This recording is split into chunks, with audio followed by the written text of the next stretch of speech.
My name is Brittany Ramos DeBarros, and I live in Staten Island, New York. And I grew up in Texas, but Staten Island has been the only home I've known as an adult. I moved here. I deployed to Afghanistan right out of college. And when I came home, I moved here with my now husband, and we really put our roots down here and really love it. I think that sometimes, our struggles from, those of us who have Hispanic or Latinx heritage, right, are not always understood or highlighted. And sometimes people think of them as homogenous, right? Oh, like Hispanic people are one big blob, right? And we all have kind of the same point of view or the same experience. And I don't have to tell you, or probably anyone watching, that couldn't be further from the truth, right? Those of us that have a Hispanic background or a Latinx background, we come from such a beautiful and diverse tapestry of heritages. And I believe that one of the ways that we stay hopeful, that we stay grounded, we're able to stay in that place of openness and love, is to stay rooted in what the many generations of people who came before us did, right, to help us get here, even when they were imperfect. And so for me personally, this is also a time where I feel vulnerable, because my whole life I've had this question of, do I count?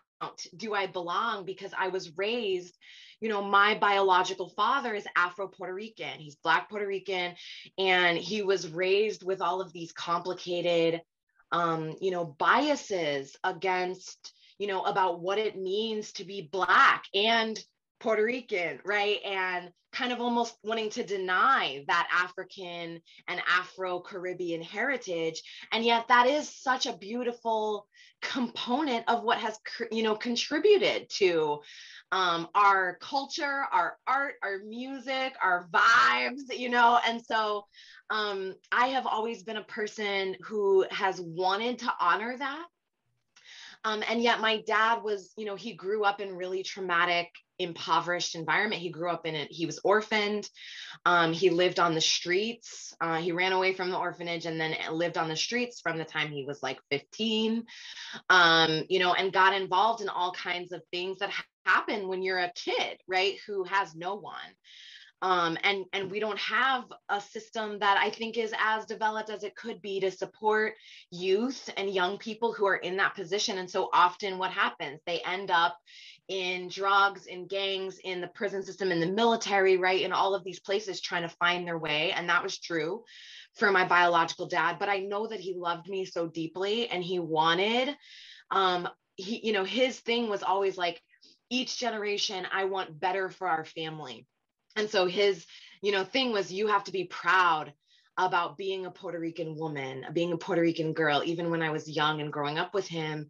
But then he also felt complicated about it, because in his mind, he had struggled so much with discrimination that he thought that the way that he could make things better for me was to help me assimilate as much as possible. So he refused to teach me Spanish, because he said, no, you're an American. You should just focus on being an American. That'll mean that you have a better life. You don't need these things, right? He refused to cook Puerto Rican food.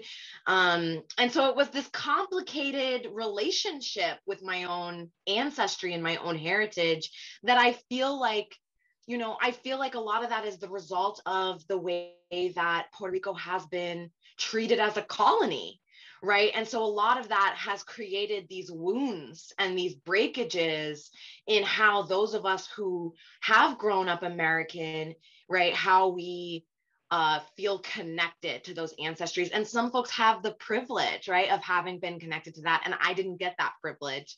And so I think that almost makes a month like this more important to me, that I am a person who is a product of those roots, right? There were so many people who went through so many struggles so that I could be here where I am. And I know that piece for many of us is a shared experience and a shared heritage. And it's so powerful and so beautiful to honor that and to allow that to motivate us as we continue to press forward to make things better and better for our communities, for our kids and our families. I have learned that I have many talents and picking up language is not one of them.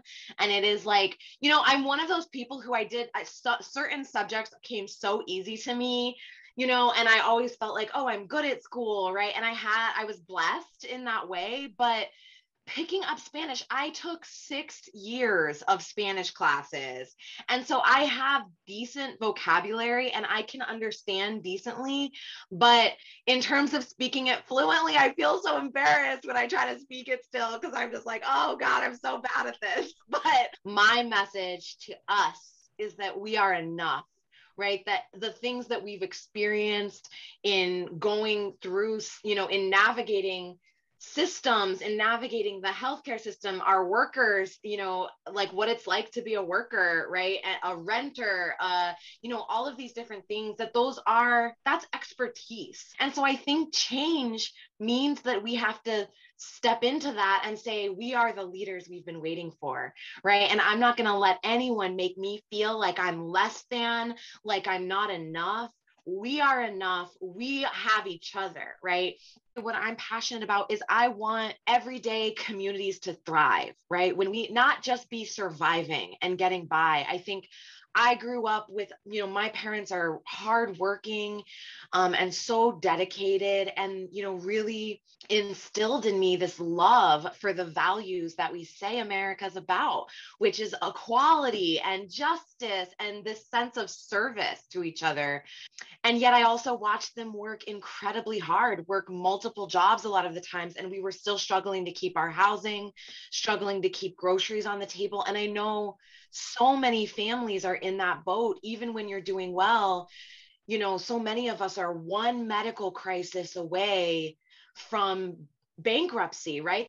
Because the reality is that we keep this country running, right? Whether, whatever background we come from, the workers, the folks who get up every day and hustle and take care of their kids and struggle, that is the fabric of our communities and our societies. And so I feel like half of what we're trying to do here is build a contagious spirit of hope, of hopefulness and possibility. And so I could go on and on about this. Obviously, I'm an organizer, so this is a passion of mine, right? Is building unity is power. My last piece of advice, I think, is also just get involved in movement, right? You don't have to run for office to make change. And I think that it's really important to get experience in organizing. You don't have to do anything official to become an organizer. Just start organizing your community, your neighbors around the needs that you're experiencing in your life or that you see people around you experiencing every day.